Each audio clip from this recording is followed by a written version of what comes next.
The Chinese Civil War was a civil war in China fought between forces loyal to the Kuomintang-led government of the Republic of China and forces loyal to the Communist Party of China. The war began in August 1927, with Chiang Kai-shek's northern expedition, and essentially ended when major active battles ceased in 1950. The conflict eventually resulted in two de facto states, the Republic of China in Taiwan and the People's Republic of China in mainland China, both officially claiming to be the legitimate government of China. The war represented an ideological split between the Communist CPC and the KMT's brand of nationalism. It continued intermittently until late 1937, when the two parties came together to form the Second United Front to counter a Japanese invasion and prevent the country from adding to an earlier invasion into Manchuria in 1931. China's full-scale civil war resumed in 1946, a year after the end of hostilities with Japan. 4 years later came the cessation of major military hostilities, with the newly founded People's Republic of China controlling mainland China and the Republic of China's jurisdiction being restricted to Taiwan, Penghu, Quemoy, Matsu and several outlying islands. Historian Oddan Westad says the Communists won the Civil War because they made fewer military mistakes than Chiang Kai-shek, and also because in his search for a powerful centralized government, Chiang antagonized too many interest groups in China. Furthermore, his party was weakened in the war against the Japanese. Meanwhile, the Communists targeted different groups, such as peasants, and brought them to its corner. Chiang wrote in his diary in June 1948 that the KMT had failed not because of external enemies but because of rot from within. Strong initial support from the US diminished with the failure of the Marshall Mission, and then stopped completely mainly because of KMT corruption and KMT's military setback in northeast China. Communist land reform policy, which promised poor peasants farmland from their landlords, ensured PLA popular support. After the surrender of Japan at the end of World War II, Soviet forces turned over their captured Japanese weapons to the CPC and allowed it to take control of territory in Manchuria. Many believe the Soviet Union was allowed to do so by the US and the United Kingdom because of their desire to influence the outcome of the Chinese Civil War at the expense of the Republic of China government by the result of the Yalta Conference until the start of the Cold War across the Taiwan Strait. In the Chinese Civil War after 1945, the economy in the ROC areas collapsed because of hyperinflation and the failure of price controls by the ROC government and financial reforms. The gold yuan devaluated sharply in late 1948 and resulted in the ROC government losing the support of the city's middle classes. In the meantime, the Communists continued their relentless land reform programs to win the support of the population in the countryside.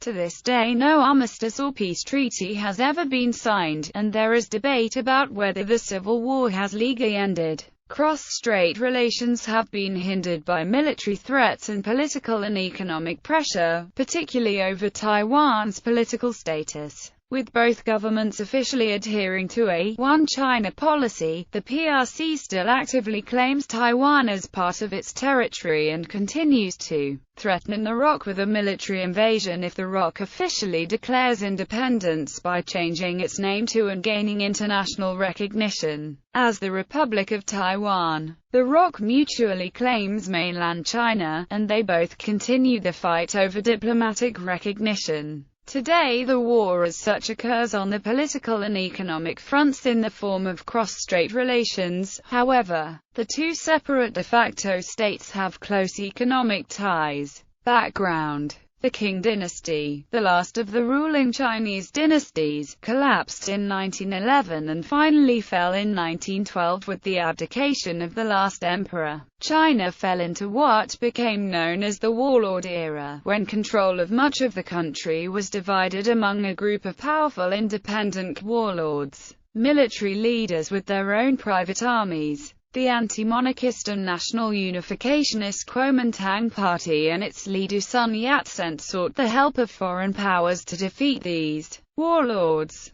who had seized control of much of northern China. Sun Yat-sen's efforts to obtain aid from the Western countries were ignored, however, and in 1921 he turned to the Soviet Union. For political expediency, the Soviet leadership initiated a dual policy of support for both Sun and the newly established Communist Party of China, which would eventually found the People's Republic of China. Thus the struggle for power in China began between the KMT and the CPC. In 1923, a joint statement by Sun and Soviet Representative Adolf Joffe in Shanghai pledged Soviet assistance for China's unification. The Sun-Joffe Manifesto was a declaration of cooperation among the Kuomintang, KMT and the Communist Party of China. Kuomintang agent Mikhail Borodin arrived in China in 1923 to aid in the reorganization and consolidation of the KMT along the lines of the Communist Party of the Soviet Union. The CPC joined the KMT to form the First United Front. In 1923, Sun Yat-sen sent Chiang Kai-shek, one of his lieutenants from his Tongmeng-Hui days,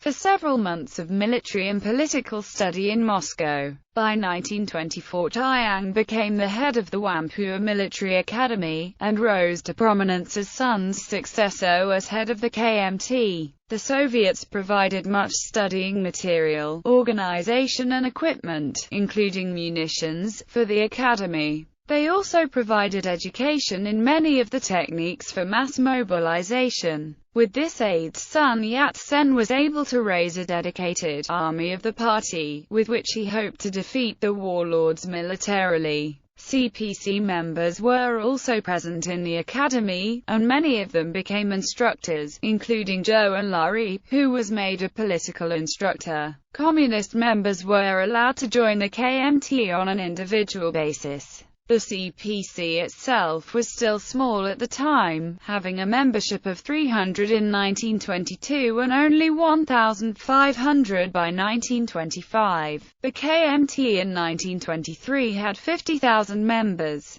Northern Expedition and KMT-CPC split in early 1927. The KMT-CPC rivalry led to a split in the revolutionary ranks. The CPC and the left wing of the KMT had decided to move the seat of the KMT government from Guangzhou to Wuhan, where communist influence was strong. However, Chiang and Li Zongren, whose armies defeated warlord Sun Xuanfang, moved eastward toward Jiangxi. The leftists rejected Chiang's demand to eliminate communist influence within KMT, and Chiang denounced him for betraying Sun Yat-sen's three principles of the people by taking orders from the Soviet Union. According to Mao Zedong, Chiang's tolerance of the CPC in the KMT camp decreased as his power increased. On April 7, Chiang and several other KMT leaders held a meeting, during which they proposed that communist activities were socially and economically disruptive and must be undone for the national revolution to proceed.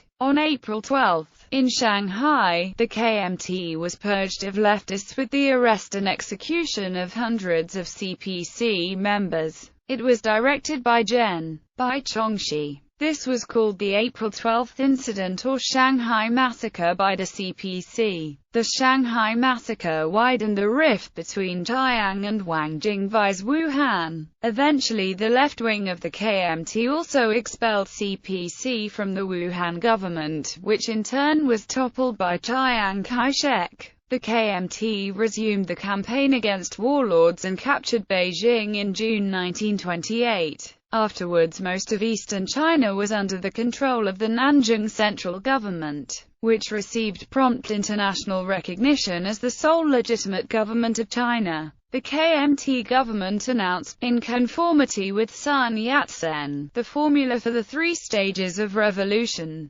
military unification, political tutelage and constitutional democracy. Communist insurgency. During the 1920s, CPC activists retreated underground or to the countryside, where they fomented an armed rebellion. The revolt of the CPC against the nationalist government began on 1 August 1927 in Nanchang, Jiangxi. The Nanchang Uprising saw the formation of a communist rebel army, which would later become the People's Liberation Army. After a few days, government forces recaptured Nanchang, while surviving rebels escaped into the countryside. Attempts were later made by the CPC to take the cities of Changsha, Shantou and Guangzhou. The communist force consisted of mutinous former NRA soldiers as well as armed peasants. They established control over several areas in southern China. The Guangzhou Commune was able to control Guangzhou for 3 days and a Soviet was established. KMT armies continued to suppress the rebellions. This marked the beginning of the 10-year struggle, known in mainland China as the 10 Years' Civil War. It lasted until the Xian incident when Chiang Kai-shek was forced to form the Second United Front against invading forces from Japan. An armed rural insurrection, known as the Autumn Harvest Uprising, was staged by peasants, miners and CPC members in Hunan province, led by Mao Zedong. It was unsuccessful. There were now 3 capitals in China: the internationally recognized Republic capital in Beijing, the CPC and left-wing KMT at Wuhan, and the right-wing KMT regime at Nanjing, which would remain the KMT capital for the next decade. In 1930, the Central Plains War broke out as an internal conflict of the KMT. It was launched by Feng Yuzhang, Jian Zishan and Wang Jingwei. The attention was turned to root out remaining pockets of communist activity in a series of encirclement campaigns. There were a total of 5 campaigns. The first and second campaigns failed and the third was aborted due to the Mukden incident. The fourth campaign achieved some early successes, but Chiang's armies were badly mauled when they tried to penetrate into the heart of Mao's Soviet Chinese Republic. During these campaigns, KMT columns struck swiftly into communist areas, but were easily engulfed by the vast countryside and were not able to consolidate their foothold. Finally, in late 1934, Chiang launched a 5th campaign that involved the systematic encirclement of the Jiangxi Soviet region with fortified blockhouses. Unlike previous campaigns in which they penetrated deeply in a single strike, this time the KMT troops patiently built blockhouses, each separated by 5 or so miles, to surround the communist areas and cut off their supplies and food sources. In October 1934, the CPC took advantage of gaps in the ring of blockhouses to escape Jiangxi. The warlord armies were reluctant to challenge communist forces for fear of losing their own men and did not pursue the CPC with much fervor. In addition, the main KMT forces were preoccupied with annihilating Zhang Guothao's army, which was much larger than Mao's. The massive military retreat of communist forces lasted a year and covered what Mao estimated as 12,500 kilometers. It became known as the Long March. The march ended when the CPC reached the interior of Shaanxi. Zhang Guothao's army, which took a different route through northwest China, was largely destroyed by the forces of Chiang Kai-shek and his Chinese Muslim allies, the Ma clique. Along the way, the Communist Army confiscated property and weapons from local warlords and landlords, while recruiting peasants and the poor, solidifying its appeal to the masses.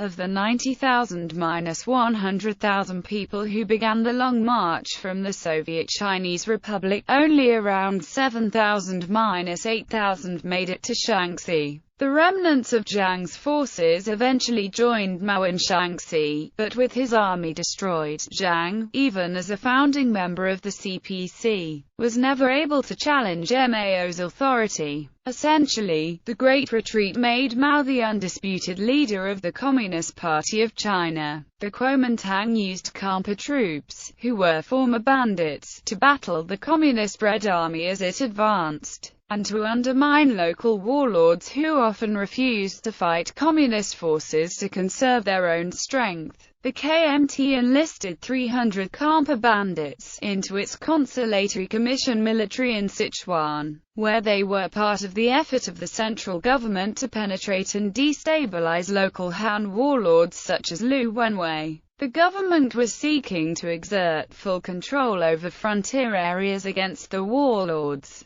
Liu had refused to battle the communists in order to conserve his army. The consolatory commission forces were used to battle the Red Army, but they were defeated when their religious leader was captured by the communists. Situation in China in 1929. After the Northern Expedition, the KMT had direct control over east-central China, while the rest of China proper and Manchuria was under the control of warlords loyal to the nationalist government. Movement of communist forces during the Long March.